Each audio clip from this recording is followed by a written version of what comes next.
Greetings, friends! Happy Friday to all of you. We are finally seeing Congress take huge action this month on several stimulus relief programs. This means that many low to middle income U.S. households will be able to apply for more stimulus money very, very soon. However, friends, there will be a few new eligibility requirements that have to be met in order to receive this extra cash.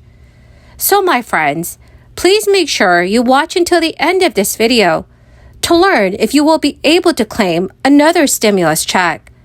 I will also be giving away a $75 Walmart gift card 4 days a week. If you would like to enter the giveaways, please make sure you click and like several of my videos, and then comment below the keyword of each video that you watch.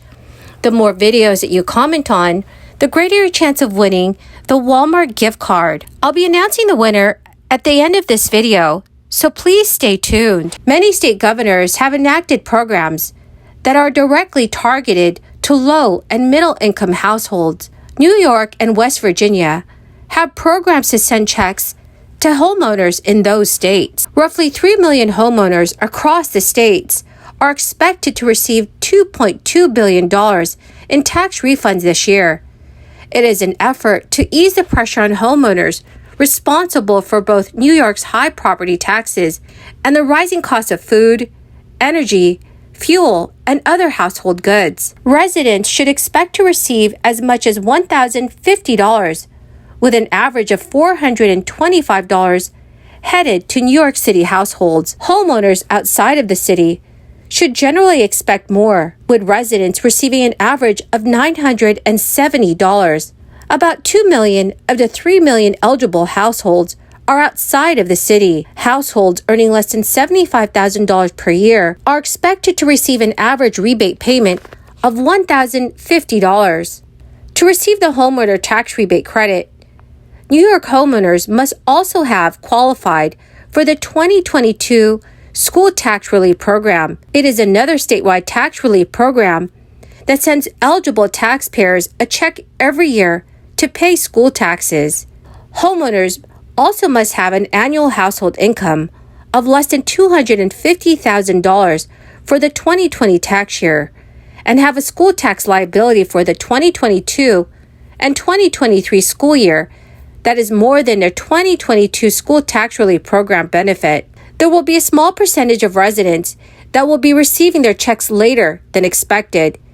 This is due to data delays. Minnesota is providing $750 payments to its frontline workers, while the state of Maryland is sending out more traditional style checks with offers of up to $2,000 in assistance, but only to households who are struggling with their water bills. And then, of course, there is Alaska. The state has been sending direct payments to its citizens for decades via the state's permanent fund, which passes along energy revenue to its residents. Alaska Governor Mike Dunleavy promises that this year's check will be the biggest in the state history because families need help now with rampant inflation, record high fuel costs, and the economic damage caused by the crisis.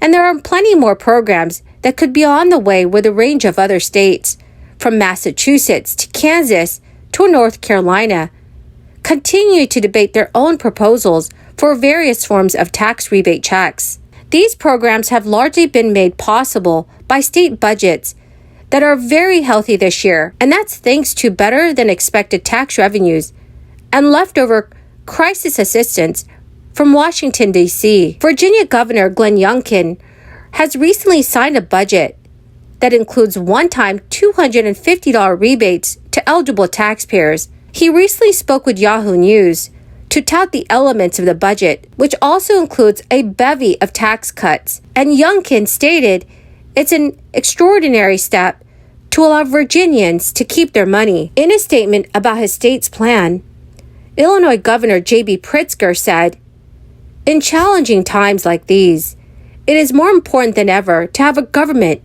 whose first focus is on working families and those who are struggling." The programs come after 3 rounds of stimulus checks from Washington, D.C. in recent years. The most recent checks for the $1,400 were included in the American Rescue Plan that President Biden signed in March of 2021. That bill has been criticized by some as likely contributing to inflation. There are some economists that note that such relief programs have little effect on inflation. And in a recent interview, experts have stated, stimulus really won't do anything to the problem. What it does is temporarily disguise the inflation problem and hope maybe the Fed and other efforts can solve it as soon as possible. And there's no question that our country still faces supply chain challenges. I certainly from Michigan can speak about that and what that means, and everything that we buy in terms of cars and appliances and every part of the economy, and we are laser focused on addressing that, and the increased costs due to COVID. And over again, when we look at what has happened when you shut the economy down in the United States and globally, the ripple effect is in every part of our lives. And so we have been laser focused and will continue to be laser focused in addressing that. And Republicans have done nothing to lower costs. They have proposed nothing to lower costs. We've worked with President Biden to pass the American Rescue Plan that put shots in people's arms to create safety for them, for their family, to get kids back in school. When the president took office, there were 46% of the children in America in school. Now it's 98%. That's a big difference, and we understand the challenges families still face under COVID, but it's safer. Children are back and learning in the classroom. And we've gotten our economy moving in the fastest, strongest way since 1984. It is amazing, the underlying strength, even when we've seen costs go up, which are very real. So consider a Michigan family with 2 young children. Dad works at a manufacturing plant. Mom manages a local restaurant. They're not wealthy, but they work hard. Well, my fabulous and awesome friends, that is the end of my daily stimulus update video. Thank you so very much for joining me here today. I truly and greatly appreciate all of you who are watching my videos daily. The winner of today's Walmart gift card giveaway is Pat Johnson. Congratulations, dear friend. Please do me a favor and check your notifications page and send me an email. Or you can send me a message on my Facebook page to claim your gift card. Thank you so much, friends, and have a wonderful and blessed weekend.